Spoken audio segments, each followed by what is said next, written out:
Olá, meus queridos, bem-vindos. Continuando, as nossas aulas remotas. Hoje nós vamos conversar sobre remuneração. Então, meus amores, remuneração é uma matéria que geralmente demanda 3 semanas de aula para a gente poder conversar sobre ela, tá? Nós vamos começar a conversar sobre a matéria de remuneração deste modo remoto, através de videoaulas. Eu vou disponibilizar videoaulas para vocês verem nessa semana.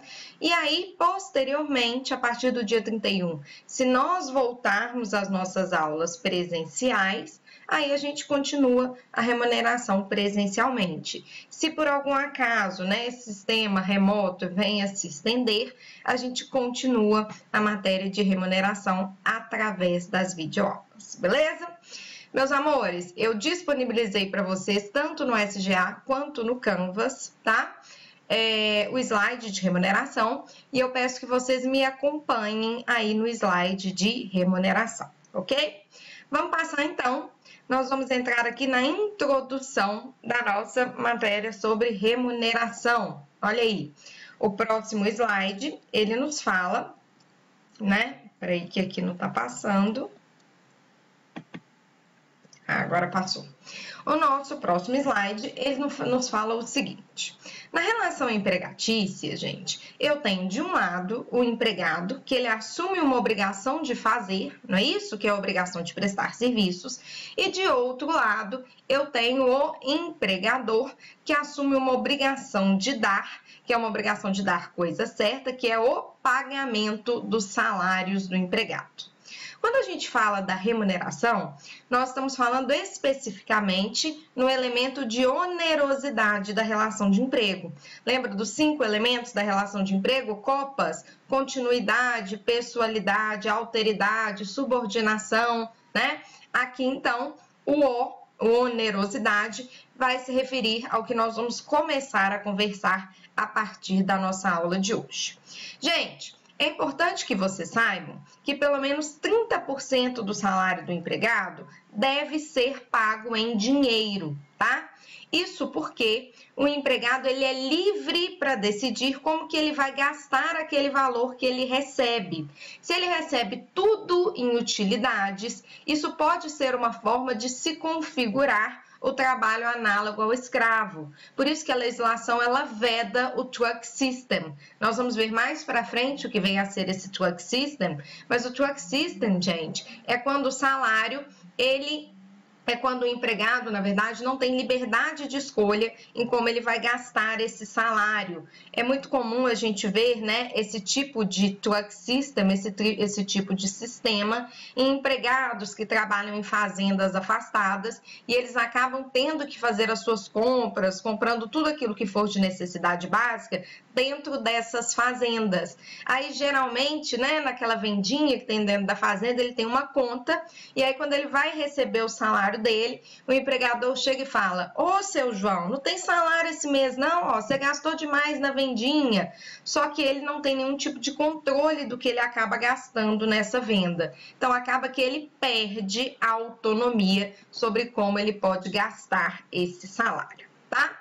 Vocês vão perceber que ao longo desses 4 primeiros minutos de aula, eu usei 2 palavras, salário e remuneração, não é isso?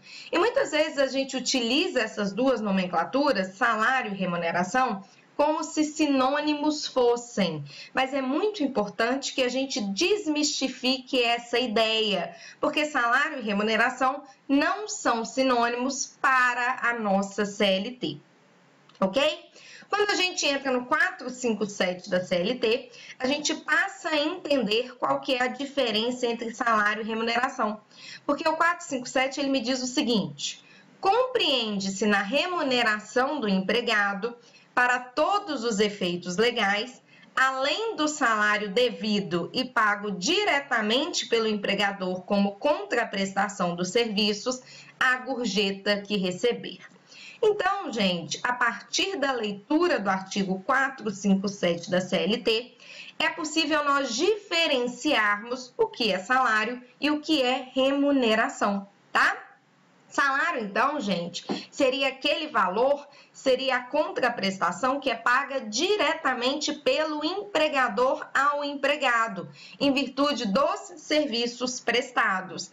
A maioria dos empregados recebe apenas salário, não recebe remuneração.